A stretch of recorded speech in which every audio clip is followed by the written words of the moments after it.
क्या पूरी ज़िंदगी यहाँ बिताने के बाद भी मुझे मेरे ससुराल में इतना भी हक नहीं कि मैं अपने बीमार पिता को कुछ दिन यहाँ रख सकूं और उनकी सेवा कर सकूं? काजल रोते हुए अपनी पति विनोद को कह रही थी। ज़रूर है काजल, पर क्या हुआ बाबूजी को? और ये तुम क्या कह रही हो? मुझे कुछ समझ नहीं आ रहा। अरे सुबह से शाम तक मैं ऐसा क्या हो गया जिसकी भनक मुझे नहीं है? आपको कैसे पता रहेगा जी? आप सुबह 8 बजे दुकान जाते हो और रात के 10 बजे घर लौटते हो, तो ऐसे में आपको कैसे पता चलेगा कि दिन भर आपके पीठ पीछे घर पर क्या हो रहा है? और ऊपर से माँ जी कहाँ चाहती है कि उनका बेटा अपने ससुराल का हाल समाचार जाने। इसी बात का तो दुख है कि आप घर में रहते हुए भी घर की बातों से कहीं दूर है। क्या पहेलियाँ बुझा रही हो काजल? जो भी है साफ साफ कहो। काजल की तरफ देखते हुए विनोद कहता है। फिर काजल सारी बात बताती है। अभी कुछ दिनों से बाबूजी का शुगर लेवल काफ़ी बढ़ा हुआ था और तबीयत खराब चल रही थी। गांव में उन्हें दिखाया गया, पर बीमारी ठीक होने की बजाय बढ़ती जा रही थी। इसलिए मैं बड़े भैया को बोली कि बाबूजी को लेकर यहाँ चले आए, ताकि यहाँ किसी अच्छे डॉक्टर से उनका इलाज हो सके। मेरी बात मानकर बड़े भैया कल रात की ट्रेन पकड़कर आज सुबह सुबह आपके जाने के बाद बाबूजी को लेकर यहाँ आ गए और किडनी के जाने माने डॉक्टर से दिखा लाए। डॉक्टर ने 1 हफ्ते की दवाई लिख कर दी और इसी शहर में रहने की हिदायत दी। इसलिए मैं बाबूजी के रहने की व्यवस्था देवर जी के बंद कमरे में कर रही थी। पर जैसे ही माँ जी को मेरे बाबूजी के यहाँ रुकने की बात पता चली, उन्हें ये बर्दाश्त नहीं हुआ और वो मुझसे झगड़ने लगी, ये कहकर कि मैं इस घर की मालकिन हूँ और मेरी मर्जी के बगैर कोई इस घर में पनाह नहीं ले सकता।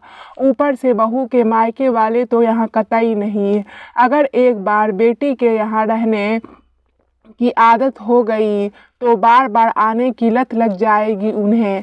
ऐसा कहने के साथ साथ उन्होंने मुझे बहुत खरी खोटी सुनाई और फिर कहने लगी, मेरी मर्जी जाने बगैर मेरे बेटे के कमरे में अपने बाप को ठहराने वाली तुम कौन होती हो? अपने बाप के घर से लाई थी क्या ये मकान जो किसी को भी यहाँ आश्रय दे रही हो? ये मेरा घर है, रोहिणी निवास, कोई धर्मशाला नहीं जो अपनी मनमर्जी करोगी। माँ जी की चीखती हुई आवाज़ सीधा बाबूजी और बड़े भैया के कानों में पड़ी और वो अपने सामान बांध कर जा ही रहे थे कि माँ जी बाबूजी को भला बुरा कहने लगी। शर्म नहीं आता है बेटी के घर बीमारी का बहाना लेकर रहने में? ये आपकी बेटी का ससुराल है, कोई सराय खाना नहीं। कुछ तो शर्म किया होता समधी जी। बाबूजी को बेइज्जत और अपमानित करने के बाद बड़े भैया को ताने देने लगी। अरे इतनी ही चिंता है अपने बाबूजी की तो ले जाओ किसी होटल में रखो, सब कुछ फ्री में ही चाहिए क्या जो मुंह उठाकर बहन के ससुराल चले आए? माँ जी की ऐसी बातें सुनकर बाबूजी सुन्न हो गए। उन्हें तो ऐसा लग रहा था जैसे नस काटो तो खून नहीं, कितना बड़ा लांछन लगा दिया गया एक बीमार पिता के ऊपर। अच्छा हुआ जो भैया तुरंत बाबूजी को अस्पताल के निकट एक कमरे में ठहरा दिए। अगर यहाँ रहते तो जीते जी मर जाते और बीमारी ठीक होने की बजाय और बढ़ जाती। कहते कहते काजल सिसक उठी। काजल को यूँ सिसकते देख विनोद उसे पानी देता है और कहता है, पहले तुम शांत हो जाओ काजल, फिर मैं माँ से बात करूँगा। इतनी बड़ी बात हो गई और मैं शांत हो जाऊँ? नहीं जी, बिल्कुल नहीं।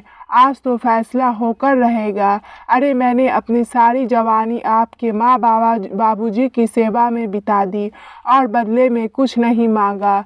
मुझे उनके पैसों कौड़ी या कोई संपत्ति नहीं चाहिए थी, सिर्फ मुझे मेरा और मेरे मायके वालों का सम्मान मांगा था, पर मुझे आज तक नहीं मिला। कहते कहते काजल का गला भर आता है। फिर कुछ देर शांत होकर कहती है, आज आप मुझे ये बताओ कि क्या ये घर सिर्फ माँ बाबूजी का है? हमारा इस पर कोई हक नहीं है। हमने अपने शादी के 20 साल दिए हैं इस घर को सींचने में। फिर भी इस घर पर मेरा कोई हक नहीं है। अगर ऐसा है तो फिर हमारा घर कौन सा है जी जिसे मैं हक से अपना कह सकूं। अगर बहुओं के लिए घर की हर जिम्मेदारी और काम है तो फिर घर पर हक क्यों नहीं? क्यों हमें इस हक से वंचित रखा जाता है? विनोद, क्यों हम अपने रिश्तेदारों को यहाँ नहीं बुला सकते? अगर ऐसा है तो मुझे भी मेरा घर चाहिए जिसे मैं हक से अपना कह सकूं। कहते कहते बार बार काजल फपक रो पड़ती, पर आज वो चुप नहीं रहना चाहती थी। पिछले 20 सालों से भरे दर्द के गुब्बारे आज फट जाना चाहता था। अरे बाबूजी कौन सा शौक से आए थे अपनी बेटी के यहाँ रहने, वो तो मजबूरी थी इसलिए उन्हें आना पड़ा। अगर उनका बस चले तो वो बेटी के घर का पानी तक ना पिए, और शुरू से वही तो करते आए हैं। आज तक तो कभी अपनी बेटी के ससुराल में कदम तक नहीं रखे, क्योंकि उन्हें पता था माँ जी का स्वभाव। वो तो मेरे जिद करने पर आ गए और मेरी जिद की वजह से ही उन्हें ये बेइज्जती सहनी पड़ी। मैं पूछती हूँ, क्या यही है माँ जी के संस्कार जिसका बखान दुनिया के सामने करती रहती है? काजल आक्रोश और दुख से भरकर अपनी वेदना विनोद को कह ही रही थी। आज माँ जी का व्यवहार विनोद की आंखों में भी खटक सा गया। वो तुरंत काजल का हाथ पकड़ा और अपनी माँ के कमरे में गया, जहाँ रोहिणी जी अपने पति सुरेश जी को आज सुबह की घटना की चर्चा ही कर रही थी, जिसमें वो काजल के परिवार वालों पर झूठा इल्ज़ाम लगाते हुए कह रही थी, विनोद के बाबूजी, ये जो बहू के परिवार वाले हैं सब के सब भिखारी है। देखिए तो कैसे 2 पैसे बचाने के लिए बीमारी का बहाना करके हमारे घर मुंह उठाकर चले आए हैं। शर्म भी नहीं आता है ऐसे बिन बुलाए भिखारियों को। ऐसा कह ही रही थी रोहिणी जी की विनोद पीछे से चिल्लाता है, माँ आपको शर्म आनी चाहिए अपने बहू के बीमार पिता के बारे में ऐसा कहते हुए। आप ऐसा कैसे कह सकती है, वो भी बीमार आदमी के लिए? छी, शर्म आती है मुझे आप की ऐसी छोटी सोच पर। माँ, वो काजल के जन्मदाता है, कुछ तो लिहाज किया होता उनका। और वे अपने मर्जी से यहाँ नहीं आए थे बल्कि काजल ने बुलाया था। अगर यहाँ रुक भी जाते तो कौन सा अनर्थ हो जाता? माँ, आप भी तो अपनी बेटी के यहाँ जाते हो ना, तो फिर काजल के बाबूजी क्यों नहीं आ सकते? अगर आपकी बेटी के ससुराल में आपका कोई ऐसा अपमान करता तो आपको कैसा लगता? माँ, कुछ तो रिश्तों का मान रखिए माँ। और अगर काजल के बाबूजी अपनी बीमारी का इलाज यहाँ रहकर करते तो इसमें क्या बुराई थी? आखिर ये घर उनकी बेटी का भी तो है। खबरदार जो ऐसा कहा विनोद, ये घर मेरा है और इस घर में किसे रखना है और किसे नहीं, हम और तुम्हारी माँ डिसाइड करेंगे।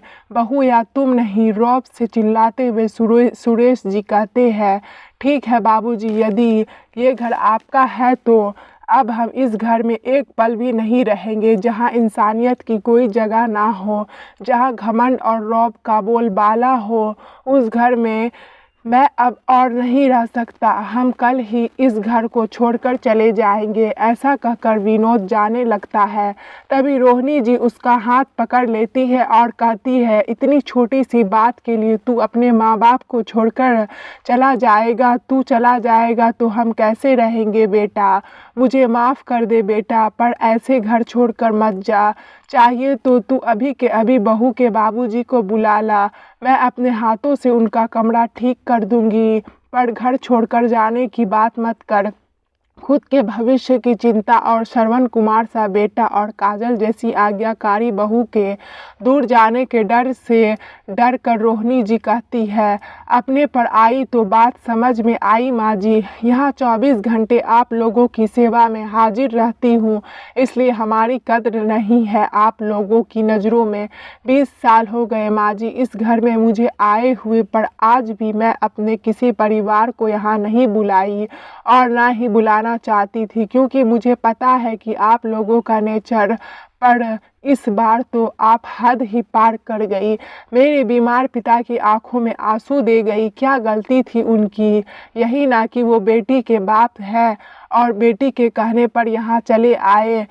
पर मेरी भी एक बात सुन लीजिए, मैं भले इस घर में रहूं या ना रहूं, पर आप आगे से मुझसे कोई उम्मीद मत पाल कर रखिएगा, क्योंकि आज जो आपने किया है उसको मैं कभी नहीं भूल सकती माँ जी। ऐसा कहकर प्रतिमा अपने कमरे में चली जाती है और प्रशांत भी प्रतिमा के पीछे। सुबह जब प्रतिमा अपना सामान बांध रही थी तो प्रशांत प्रतिमा को आवाज़ लगाता है, प्रतिमा जल्दी बाहर आओ, देखो कौन आया है। प्रतिमा भाग कर आती है और देखती है उसके बाबूजी और बड़े भैया सुरेश जी और रोहिणी जी के साथ दरवाजे पर खड़े थे। प्रतिमा पकड़कर बाबूजी को बैठाती है और प्रश्नवाचक दृष्टि से बड़े भैया को देखती है। तब बड़े भैया कहते हैं, सुबह सुबह माँ जी और बाबूजी आए हमारे कमरे में जहाँ हम लोग रुके थे और काफ़ी मिन्नतें करने लगे, अपने किए की माफ़ी मांगने लगे, तो हमें आना ही पड़ा। अरे बहू, अब खड़ी ही रहोगी या अपने बाबूजी और अपने कमरे में ले जाओगी? और हाँ, इनका पूरा ख्याल रखना, इन्हें किसी चीज़ की कोई कमी नहीं होनी चाहिए। प्रशांत बेटा ऐसा कहते हुए सुरेश जी अपने कमरे में चले जाते हैं।